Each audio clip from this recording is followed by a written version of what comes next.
the NAFTAA Podcast. Sometimes it may be good, sometimes it may be shit.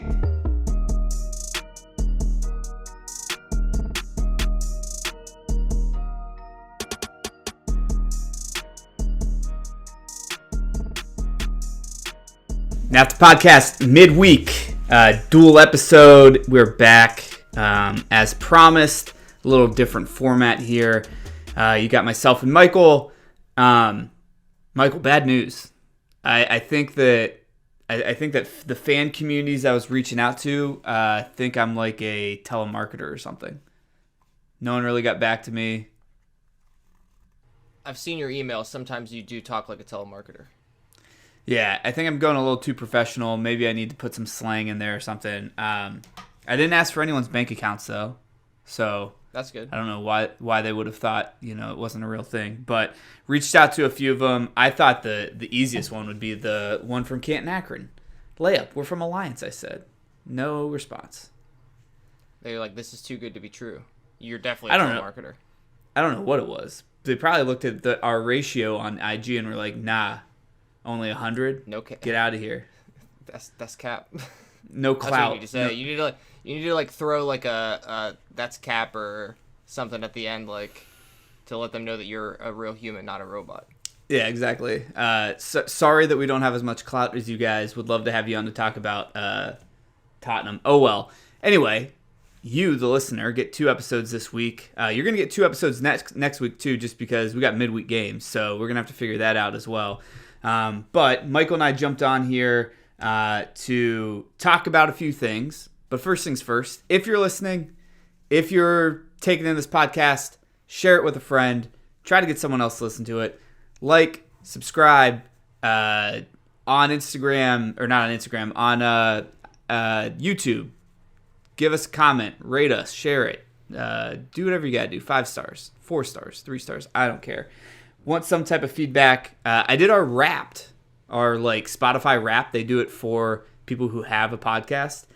We have 7 people in this world that we're their top podcast, which doesn't sound like a lot, but that's 7 more people than I thought we would. One of them being our mother, and I think the other one being Dylan's and Nick's mom too. Our mom, Mrs. Tucker. Yeah. I bet Nick is up there. You think Nick re-listens to every episode? Yeah. He's reviewing game tape? Yeah, I think so. I don't know who, I mean, shit. If you're not related to us and we're your top podcast, I'd love to hear from you. I would too. Write us a review and please tell us how the hell this happened. Also, before we get into a couple of the things that we're going to talk about, just a bonehead move by Nick last week. Absolutely. Just not giving the flowers to their own Thanksgiving dinner, and then him sharing it with us in the group chat. Just bonehead. Very, very poor. Also very good by Dylan to just be like, I like your dinner. Yeah. Very younger son. We got sent their group chat with their mom. Mom was not happy about the pod mom was not happy about the Thanksgiving dinner slander. Also not happy with Dylan about making fun of Lafayette. I think that's fair game. Not really with you on 100%. That one, pod mom. You know, rivals are rivals. But yeah, so bad form on Nick. You got to improve that. Michael, there's 2 things that I was like, hey, can you make some of the run a show for us for this pod? I would love to hear what you're going to do. So you came up with 2 ideas. First of them, we're going to talk about a NBA League Pass setup where who's your top 3 teams that you like to watch that aren't Liverpool, aren't City in my book. I know that Bill Simmons does this all the time, so we obviously co-opted it and are running with it on our own. And then January's around the corner. It's the holiday season. What teams need to be out there shopping to get a new player for the second half of the season? We got a couple of ideas here that we're going to chat through. Then we're going to give you a preview to Tottenham City, and then you'll get our picks and the gambling corner with Dylan later. One quick thing. I know we talked about the League Pass thing, and I know that you kind of said it was pretty easy because of XYZ. I vote we do League Pass draft. So once you pick a team, the other person can't pick them. I gave you all 3 of my picks before we jumped on here. I know, but I'll give you the first pick so you can have your number one.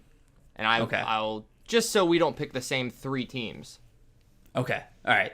And you can't pick your own, obviously. Yeah. That's just ingenuity on the fly. I like hearing that. All right. Let's start there then. League Pass. This is, if you're not watching City, if you're not watching Liverpool in our cases, what are the top teams to watch? And I think that there's a bunch of different ways you can go about this. And my first pick, we've mentioned them the past couple of weeks. It's got to be Brighton. Goals aplenty. Goals for, goals against. De Zerbi's crazy. You never know who the next wonder kid is. Just an absolute great team to watch, fun team to watch, and you just don't know what's going to happen. 28 goals for, 23 goals given up. It's insane. So my number one pick, Brighton. All right. In the same vein of watching an exciting team, probably not as exciting, but I think they have 2 insanely exciting players to watch. Ollie Watkins, Moussa Diaby. I got to go Villa. Yeah. I think they're a little bit better than Brighton is right now, especially like the home record is crazy. But they play transition sometimes. Sometimes they'll play a little bit in possession with the press. I think the defense is solid. I think the midfield they're always running around. Douglas Luiz, again, I already forgot about him. He's unbelievable. I think they got a lot of individual talent, and I think they're just an exciting team to watch. Yeah, I think that's a solid pick too, because you get to watch the Unai show. Like, we've talked about it on this week's pod.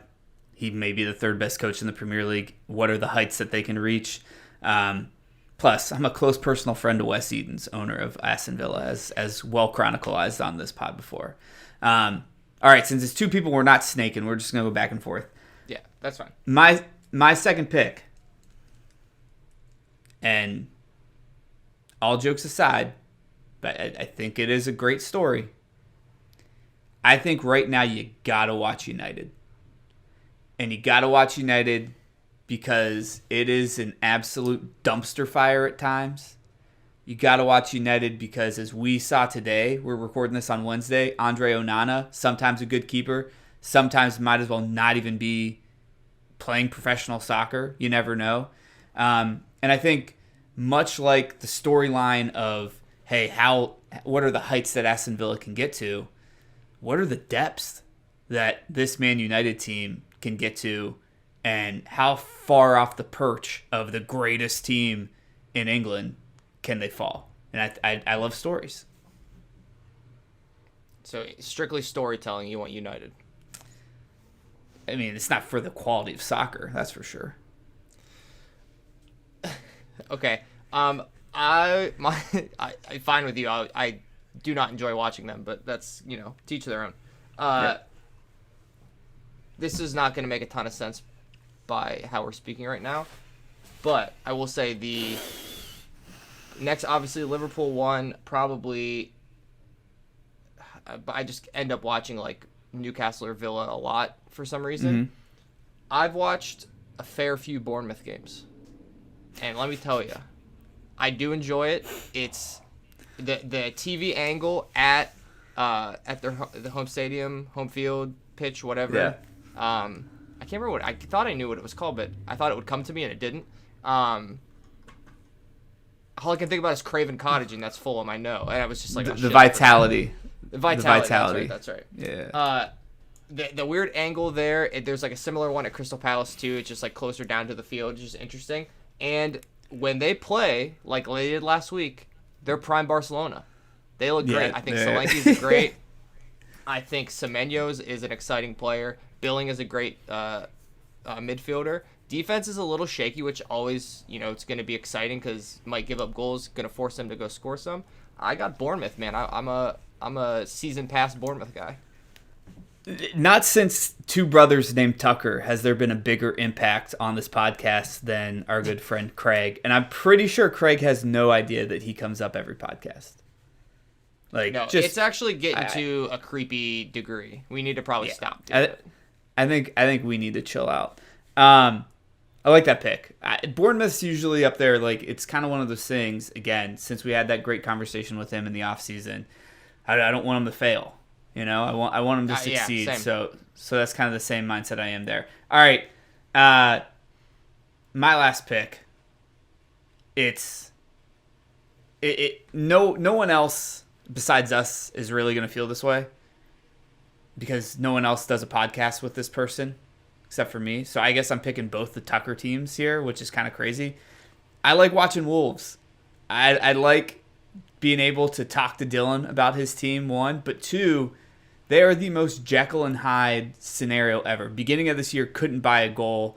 Defense was solid. Now they're kind of scoring for fun, but leaking goals here, left, right, and center. I wanted to see them stay up. We thought they might go down. I think they're obviously safe now, but also the Gary O'Neill scenario. Again, I love a storyline. So him getting the boot from Bournemouth and now being above them in the table, interesting. So I always keep an eye on them too.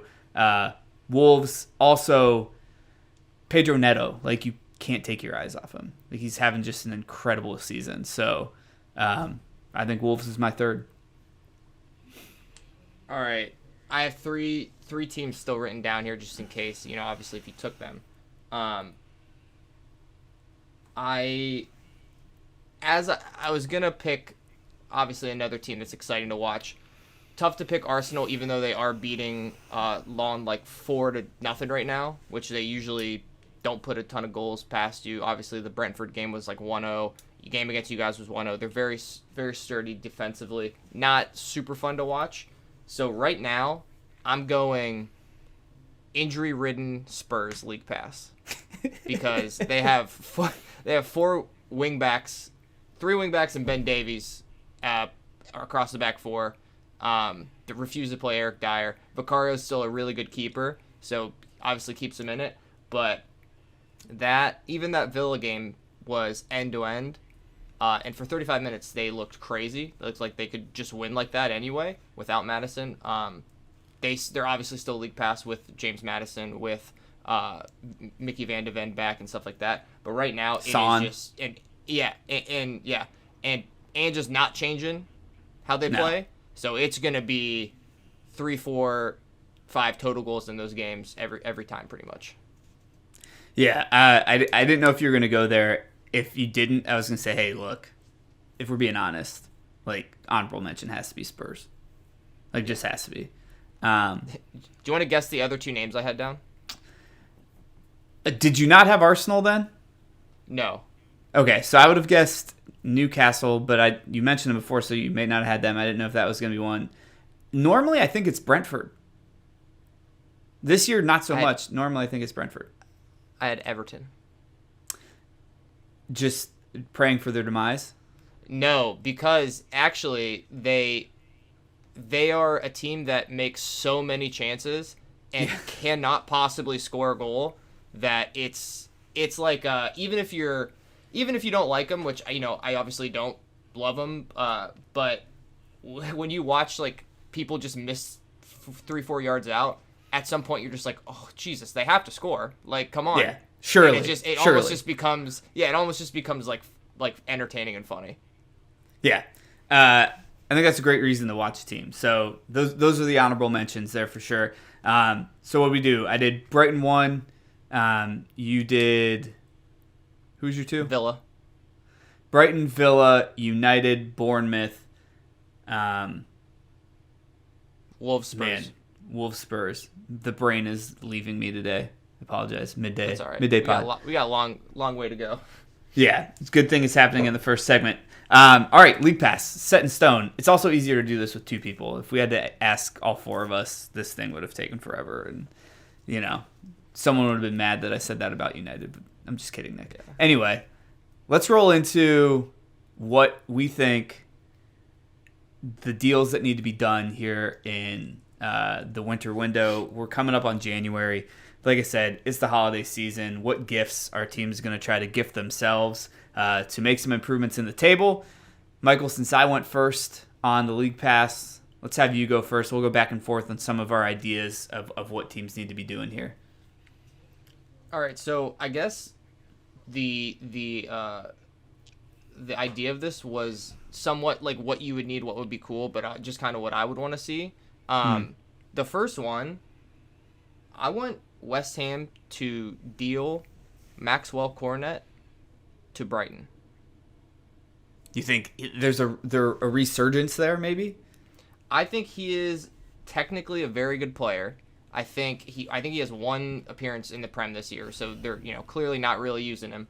I think that Bowen, Antonio, outlet is just always going to be there, and they don't really have a need for another guy unless one of those guys get hurt, obviously. But then they also have like Ben Rama and stuff like that who can play that role. I just don't think he is needed.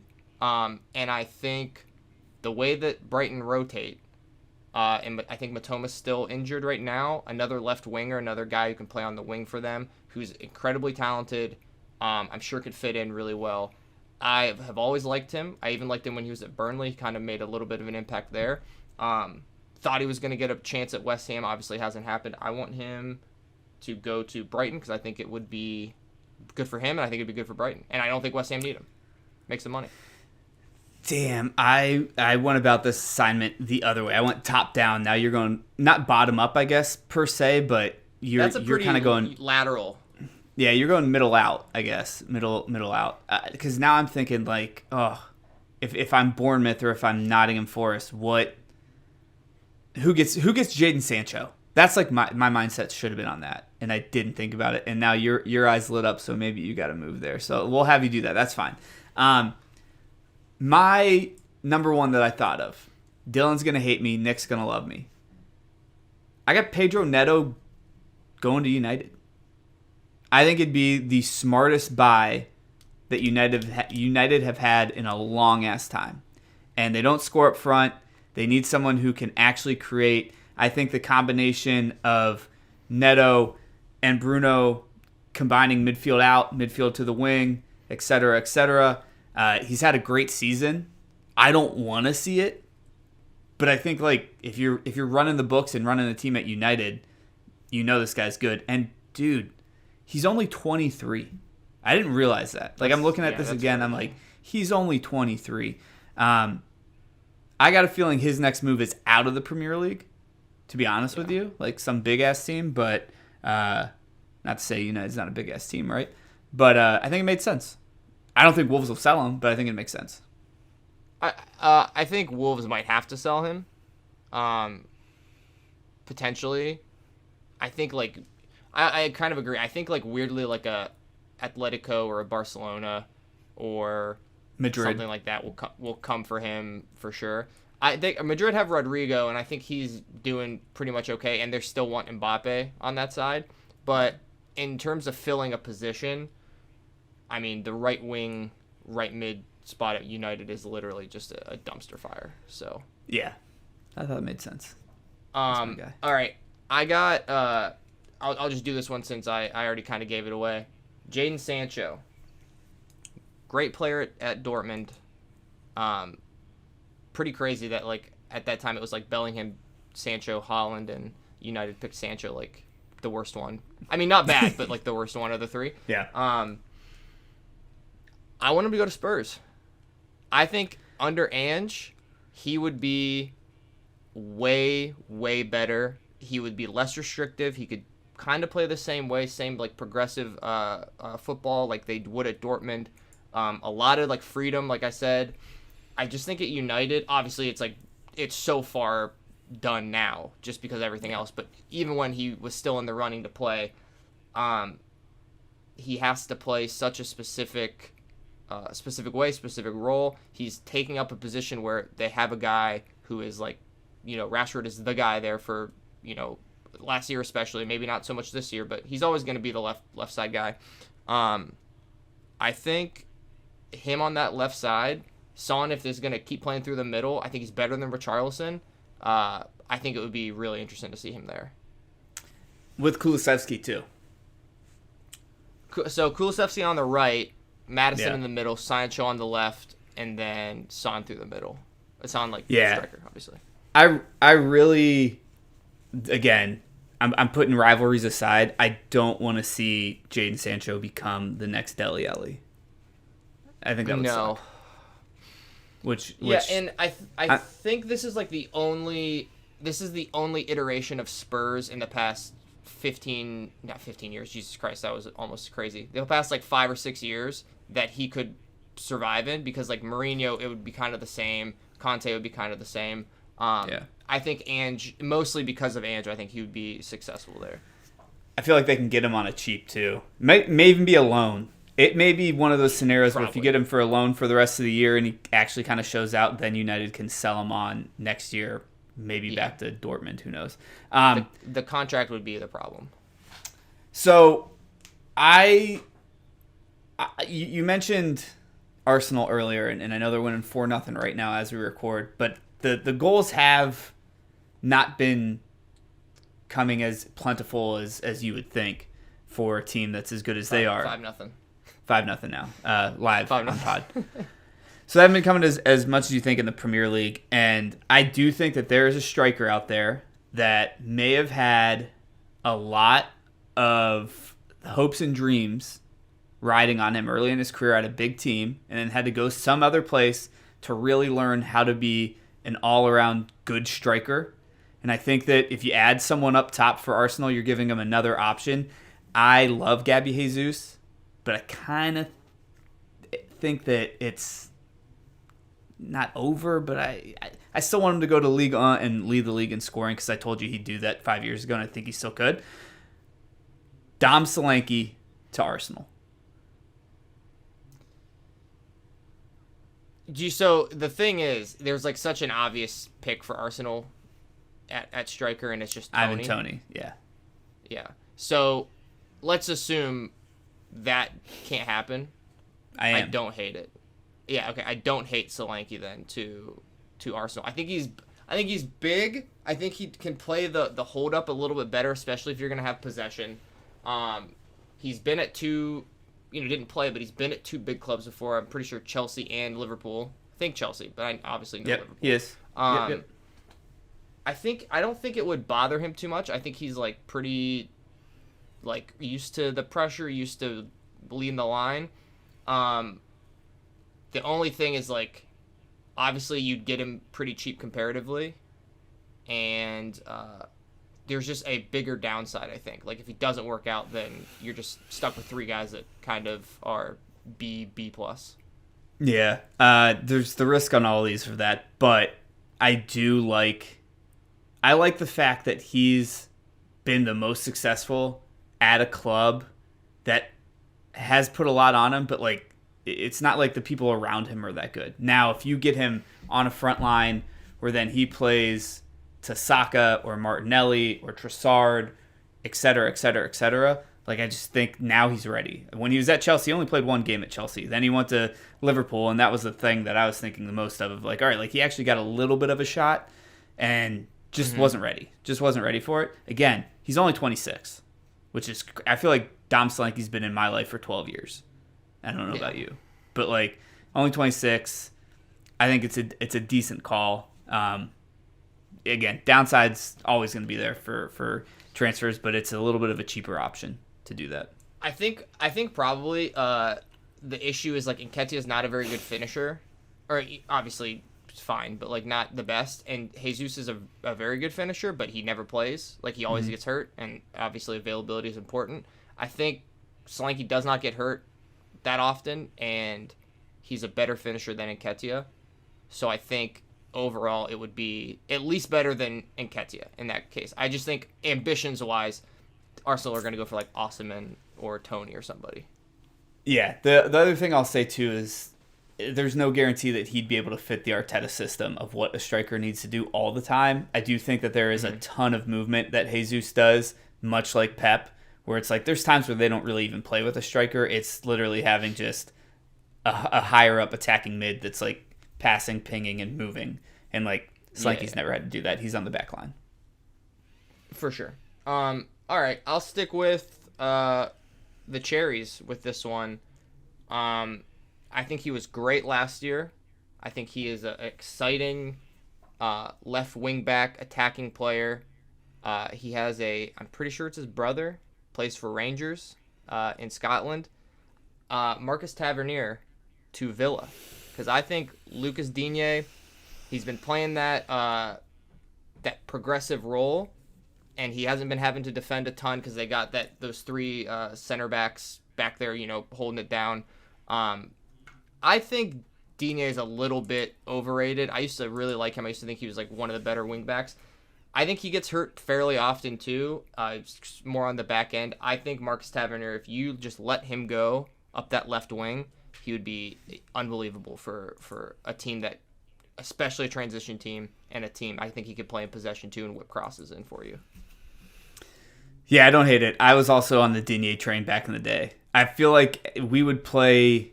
He was at Everton before. Who else was he at? Villa, do I want to say? Well, he's at Villa now, isn't he? No, I'm trying to think of. He was at one other team. Anyway, I sure hope he's at Villa. I think that every time City would play him, he would have an assist or something.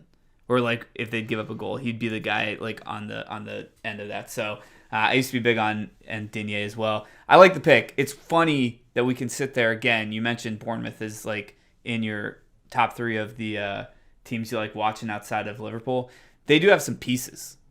They just haven't come together sure. as well as they thought this year. All right, my last pick. It's a homer pick. It's a City pick. We need a defensive mid. We're getting rid of Calvin Phillips. I like Calvin Phillips, but he just didn't work out. There's 2 options. One, you figure out what the hell's going on with Paqueta, and you bring him in. Paquita. However you say it. I still can't believe that's how you pronounce it. But the better option, which I don't think you're going to be able to get now, because he used to play for us. What happened? How did we get rid of Douglas Luiz?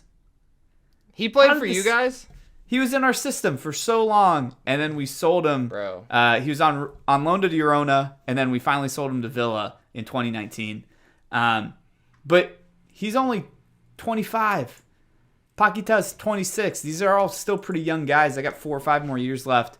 That DM position is just so hard to fill. It's so hard to get anyone to back up Rodri. I know with both these guys, too, you have the flexibility that they can play those other positions. So they're going to get playing time regardless. He would be moving forward. He'd actually be more of a Gundogan clone than a Rodri clone because he gets forward a lot and can score. That's probably true. My thought process is scary. My thought process is the best version of City is being able to give Rodri some time off. And again, I brought this up in a prior pod. Or I brought this up when I was talking to my buddy Spencer here for the New York City fan community.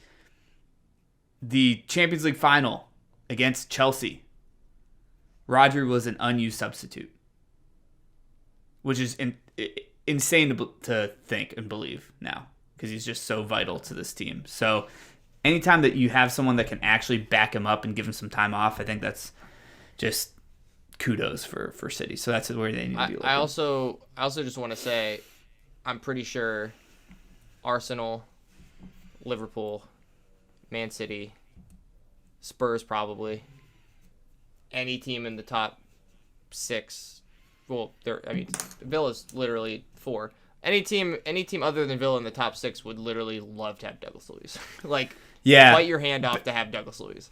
And this is the thing, too. I do think that scouting department at Villa is good enough that they flipped Grealish for a lot of these dudes. Not Douglas Luiz, who's there in 2019, but they flipped him for a lot of these guys they got now.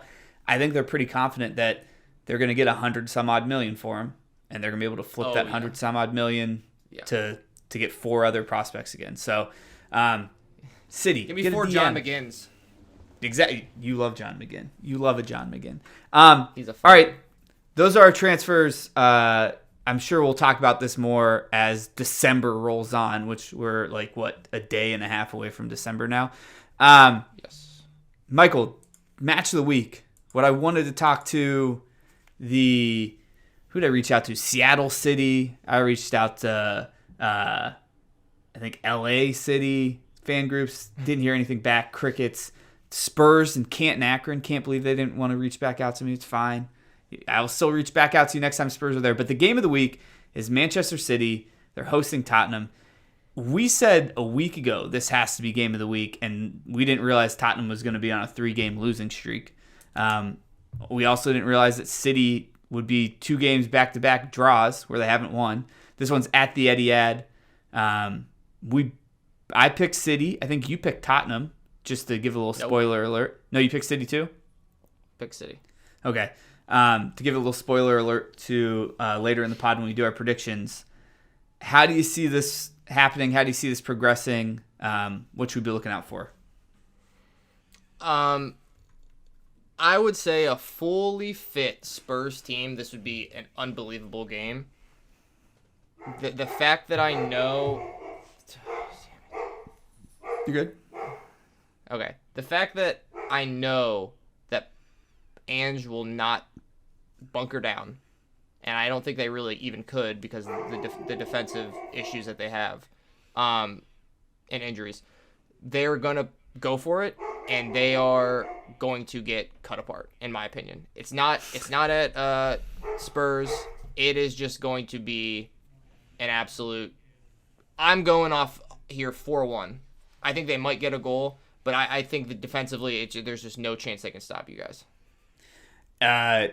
It'll look very similar to if you ended up watching any of the Leipzig City game. It was basketball. It was back and forth. It was fast break. Well, Leipzig's not bad. They're not a bad team, and they are kind of similar to what you're saying. They went up 2-0 and did not pack it in. They were like, I want to get 3. And I think the more that they progressed and the more they went forward, like we knew City, if you're watching that as a City fan, you knew they were going to score. You were hoping they scored 2 to at least get a draw. You were praying they scored 3 to get the dub, and they ended up scoring 3 because they're a very good offensive team. It was basketball. It was fast break soccer. It was amazing. I think to your point, this is going to be very, very similar. No Richarlison, no Van de Ven, no Manor Solomon, no James Maddison. I didn't even realize that Perisic was still on this team. De Bruyne's still out. Kovacic's still out. Matheus Nunes still out for City. Definitely more Tottenham players that are key to this team out. I like that you had them get a goal because I can't remember the last time I've watched these two teams line up and I don't see Heung-min Son going like this to some City fans. So I know that'll happen. But I agree. If you have a chance to take the over in this one, you do it. Well, the other thing too is like I think he's really good. I don't rate him, as highly as maybe some other people do. But like Romero's not out or not there either. He's still suspended. And then Bentancur got hurt last game and had to get subbed off. And I'm not sure if he's gonna be ready to go. So I mean, you're looking at Lo Celso, Skip, Højbjerg in the middle. Gill on the outside, Son up top, and then Brendan Johnson, and then again 4 wingbacks across your back line. Yeah, I don't think it's even going to be basketball necessarily. I think they're not going to be able to move the ball past you. Yeah, it's going to be kind of hilarious. The last pod we talked about the back line that Villa went against, and just wasn't top tier. Like, let's just be honest, it wasn't. It's not who you want, and you feel bad for Ange. You feel bad for Tottenham. They're gonna have to deal with Haaland. Doku is gonna get fresh legs because I told you this in confidence, and I said don't bring this up to anyone on the podcast. But I'm a man of integrity. I'm gonna bring it up on the podcast. Everyone here knows my love for Jack Grealish.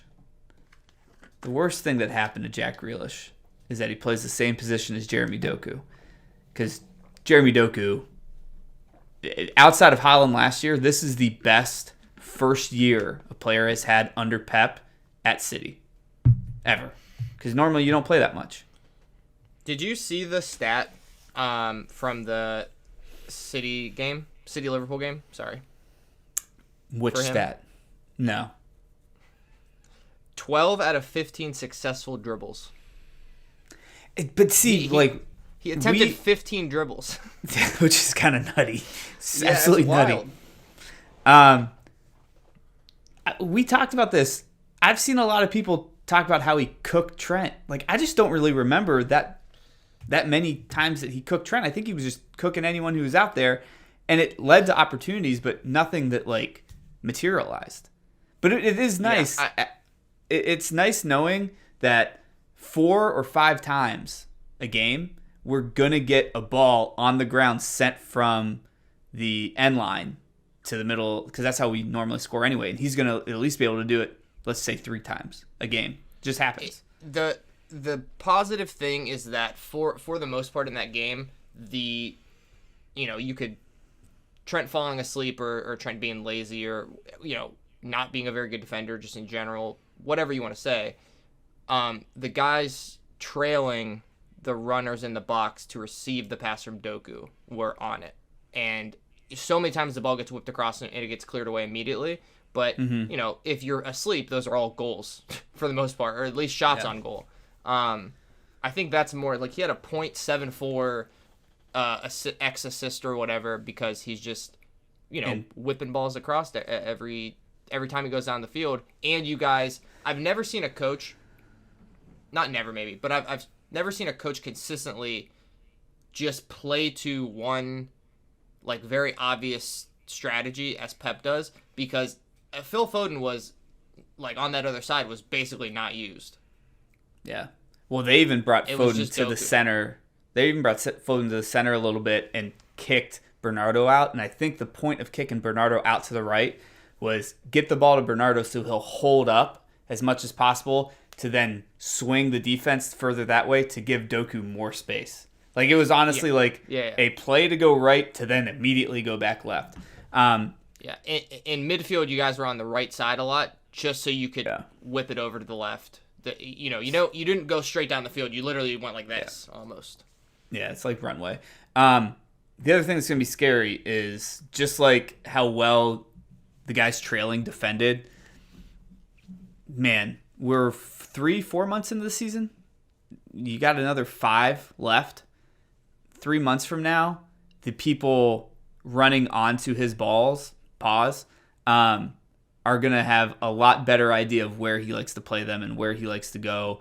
And I think it's incredible that he's had this big of an impact so far because, again, it's notorious. Pep has first season syndrome where you come in and you don't really play that much and people think it's a bust and then you end up, getting a much better season 2, season 3. He's kind of hit the ground running here. We both said City. You said 4-1. Anything else you're going to be looking out for before I ask the obvious question? I mean, again, I would say like if Spurs can get that first goal, then maybe look out. But they're not gonna get a goal and sit back. So no. All right, guys are gonna have obvious so question. many chances. Yeah, it'll be fun to watch. It's definitely a season pass game. Obvious question. We're both going to have the same answer. 4 losses in a row if it happens to Tottenham, correct? Yes. Please don't fire Big Ange. Don't even talk about it. Oh my God. Don't even talk about it. Well, I don't think anyone is, but we're just putting it out there. Keep this man in the Premier League, please. Yeah, that would be the most insane thing ever. Well, we've seen how quickly people get fired at Chelsea, Well, again, it's, man, it's frustrating because when you play shitty football and you don't get results, it's like, well, why can't we at least play, exciting football and not get results, right? So then you're playing exciting football and you're getting results and it's great and you're like, this is the best guy ever. And then you get injuries to 2 of your most important players, definitely your most important player, and then Van de Ven has been unbelievable. And you're like, well, we should be a little bit more pragmatic.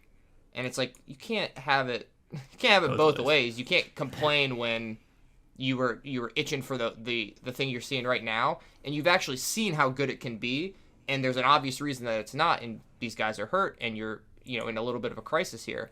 But if you fired him, you're smooth-brained as fuck. I'm sorry. Like it just, I don't know how else to say it. Like you have no idea.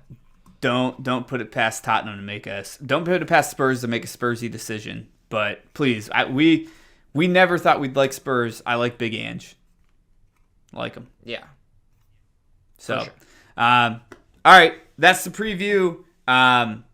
Let's go ahead, and you're going to hear a little transition. We're going to dive into our predictions for the week. All right, we're back. Let's get into predictions. It is a raucous week in the Premier League. guys, I didn't know if you knew this. We have this week, and then we got midweek games coming up the week after. Let's go. So it's going to be a 2-day break here, a 2-day break there, and we're going to go through 3 weeks in the matter of 2 weeks. That's how math works, John. But let's get us started here. Dylan, opening game of the match week. You're heading to Arsenal. Tell me what the Wolves are going to do. If we stick with our Robin Hood form, there's a tie or some type of points coming from us. But like I said, I think early in the week, we don't have a midfield. So, Arsenal. Michael? Arsenal as well. Your midfield being out is bad. Yeah, this might be Yes. a bloodbath. So, Yeah. Arsenal. I got Arsenal, but if I have to lose one game this week, I wouldn't mind it being this one. You know what I mean? Stop Yeah, me sucking too. up. I'm not sucking. I want Arsenal. I'm trying to get in first place again. Brentford, they're hosting Luton. Close game against Arsenal last week. Luton with a home win. Both teams look decent here and there. I know that we just want Ivan Toney back. Michael, you gave me the look. Tell me what you're thinking. As the only one who predicted Luton's win this week, I got Brentford. Okay. Nick. Yeah, the Bees at home should be quite comfortable in their hive. Yeah, I got the Bees buzzing as well. Dylan. I'll take Brentford. Love it. The J.J. Watts, the fighting J.J. Watts, the fighting Dude Perfects. Burnley, they're hosting Sheffield United. I got Burnley. And I know I'm alone, so that's why I did it. I got Burnley in this one. Dylan? I also have Burnley. Mostly for the fact that I'm basing it off of the Sheffield United guy that basically said that Burnley at home, Burnley away for them is an absolutely no chance of them winning. So I will take his word. Love it. Michael? I also have Burnley. If they can't win this game, company is gone. I said the wrong thing. I'm not putting my hat in the ring. I'm putting my neck out. If they don't win this game, Sheffield United or Burnley, Vincent Company is gone, fired. Nick? Yeah, you will not walk alone on this one. I did find out that fighting J.J. Watts, he does own a minority share of the 16% that is not owned by the major corporation. So it was very small, but it's a Burnley sweep this week, and I'm with Michael. This might be the guillotine game for him. I thought it was going to be the only one. Forest, they're hosting Everton. I cannot wait because I think there's going to be some back and forth here. Nick, lead us off. Who you got? Oh, I want to take Everton, but I'm just going. The community ground is so hard to play at. Forest is riding high. Everton, I think Garnacho's goal might have relegated them. Shut the fuck up. Already. Damn. Sorry, Hank. Yeah, I got to take Forest. I think this will be a tight game in the first half, but I think Forest will take care of business in the end. I got Everton because I'm an idiot. Dylan? Self-awareness is the best thing you can have. I was going to take Nottingham Forest because I know they can score goals. I think Everton bounce back. I will tie. Love it. Michael? Everton 1-1-5 at home, 3-1-2 away. Makes no fucking sense at all. This is gonna be really good. I got a draw. Yeah. Good picks. I think it'll be a good game. Fun game to watch. Another fun game. Newcastle, the fortress that is St. James Park. They are welcoming old foe, Man United. Nick, Garnacho's got 3 of these, right? 3-0 win. Yeah, one from midfield, one from his own 18, and one from Onana. It's going to go belt one in there. I am going to pick a draw because the fortress that is St. James's Park and United's just inconsistency, even more inconsistent away. I think it's a really good game, but this has got, and Newcastle's somewhat struggling. I'm calling Chelsea an outlier. This has got 1-1 written all over it. Michael? I got Newcastle. I tried to see who's all coming back. I know Isak will be back, Longstaff, Joe Linton, Gamarish. I did my own homework. I don't think the defense is going to be fully back, but I personally 3-0 against Everton was shining very bright light on you. I don't think it was as good as it seemed. So I got Newcastle. I concur with you, but I can't pick just Newcastle straight up. Yes, Sure you can. I do it every week. Well, you're a better man than me, Dylan. What do you want me to say? Self-awareness is a great thing to have. Yeah. Well, Dylan, are you picking Newcastle straight up in this one? Absolutely. Give me Newcastle. Same. Shaking across the board. I got Newcastle as well. The Fighting Craigs. Unfortunately, they're taking on the wagon that is Aston Villa. Dylan, who you got? I need to get back on the scoreboard. I'm taking Villa. I won't go crazy. I got Villa as well. Nick? I think Villa is starting to figure out their away form. It's the villains. Michael? I think this will be a tough one, but I think Villa will win. Chelsea. They're hosting Brighton. I don't know if this is controversial or not because I think we're in and out on Brighton every week and whatnot, but I actually think Chelsea win this like 1-0. Like a 1-0 win. After all the bullshit we just said about them, I got them winning 1-0. Nick? I'm going Brighton. I just fuck Chelsea. Just straight up. Yeah, Don't let's give just a go shit. for it. Michael, how are you going to top that?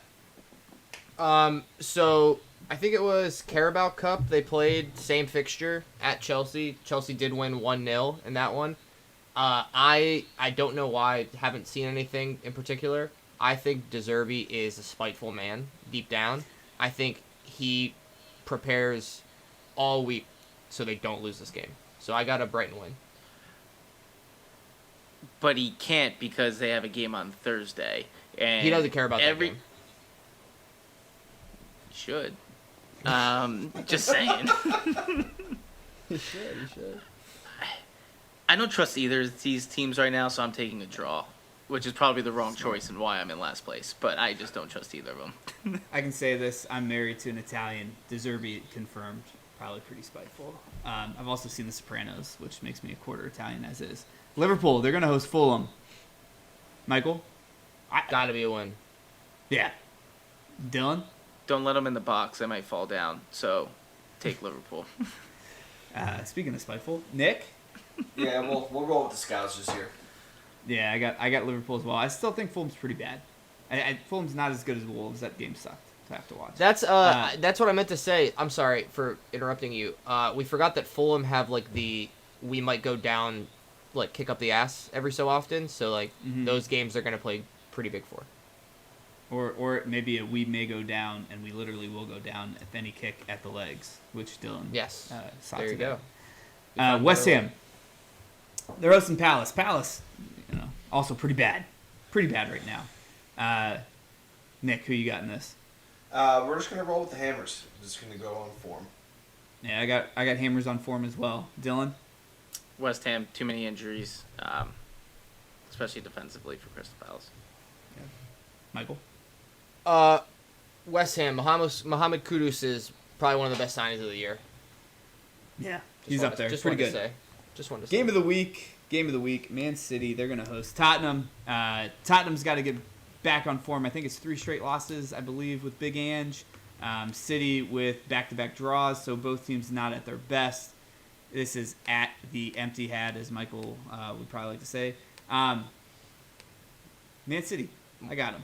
You got to take him. Dylan, who you got? I'm taking City. Michael? Yeah, at the empty ad, more fans online yelling at me than in the stands. I got Man City because they're not the same team that beat you every year.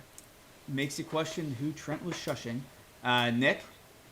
Mannequins. I already answered that. We're gonna go with City. Make it 4 in a row. City. All right, that's the predictions. Let's get you a quick update. Michael still in the lead at a brisk 78 and 52. That's kind of crazy. Nick, second place. You and I are tied at this moment, 73-57. Dylan, still at 500 though. Still 500, 65 and 65. We got to figure that one out. We will. I got a feeling. I mean, Michael, you said this a couple weeks back. These weeks are getting tougher. I don't know if we just got lobbed some softballs at the beginning of the year, but these weeks are getting tougher. And the record Definitely. we were 4-6 and 6-4 and whatever the past couple of weeks. Well, 2-8. so you got to remember, like, the relegated team or the promoted teams, like, basically lost like the first 6 games straight. Didn't matter. You guys are pretty much a lock most of the time. I think we were early on the Villa one. I think we're early on Liverpool and Arsenal. So right there, you got like guaranteed 4 or 5 wins a week at the beginning. Now it's gonna get a little tougher for sure. And the Christmas period coming up is just always chaos, so we're always due for some curveballs in that one. Yeah, for sure. Dylan, you got any bets for us? I know the Champions League's this week as well. What you got going? So bets went well, which was nice this week. So we'll go back to the well. Your Columbus Crew that we spoke about last week, plus 220 against FC Cincinnati. We will be rolling with the Columbus Crew until they end up winning the MLS Cup. I got you, boys. Newcastle's minus 110. Not the best value. I just don't think United's got it. Taking them. Chelsea, Brighton. I'm just going to go with that. Goals. They actually convert on either both sides. So over 3.5 goals in that game. And then we're going to take the over 3.5 goals in City Spurs. Mostly because either Spurs won't be offsides 20 times and they'll get their goals, or their defense is still going to be in shambles against a team like City, and we are going to light up the scoreboard. And then finally, Nick, this one's for you. We will be taking Galatasaray versus United. Oh my God! Hang on. I know I said it wrong. That's a bad one. That's a really bad That's one. an all-time bad one. Try it again. That's a horrible one. Hang on. Try, I'll be honest. I think it's how I typed it out into my spreadsheet. So don't Read it- make me read it again because I'm not read going to in look your it up. head, look it up. Read it again. We're going to give you a Don't chance teach him. to redeem yourself. No. We're going to give him a Hooked chance to on redeem phonics. himself. The teacher in me is not letting him move on from this. He must learn. While he looks it up, the fact that he said Gala story made me think of like the never-ending story or some shit like that. I was like, what are we doing? That's every time Nick talks, right? Whoa! Well, that's Ricochets. As Michael's the Mr. One Comment guy, and one more comment guy. In Younger the chat. brother tandem. I can't let you do this. To my credit, what their name is, that is just not how I spelled it in my sheet at all. So We can't can- speak we and can can't tell. spell. We can tell. Galatasaray. Good luck, Galatasaray, this week. Galatasaray. There we go. Playing Man United. Turkish League's tough. Nick, actually, while you're on here, you guys gonna get out? Of the group stage? No. Yeah. No, at this point, I would rather come last and just focus on domestic stuff. I really would. All right. I genuinely I mean can't. that. I want you United's to come come a third. long way. I want you to drop down to Europe and draw us. Ugh, I don't need that in my That'd be life. brutal. That'd be See, brutal. Michael will always have an extra comment for any time I try to say something nice about my team. That'd be brutal. Dylan, I like it. We got to build out the betting corner a little bit more, get it a little bit more structured, because I think it's a good thing to run with. It's always tough. It's earlier in the week, but I think that's something we got to roll with. All right. Second time this week. Get us out of here with a joke. So what do scrambled eggs and the Wolves have in common? Both yellow. They've both been beaten. Cheers.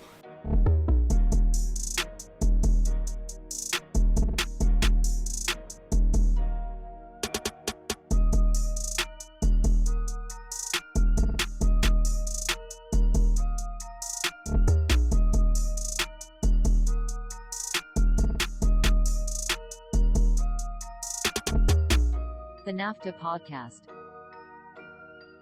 Sometimes maybe good, sometimes maybe shit.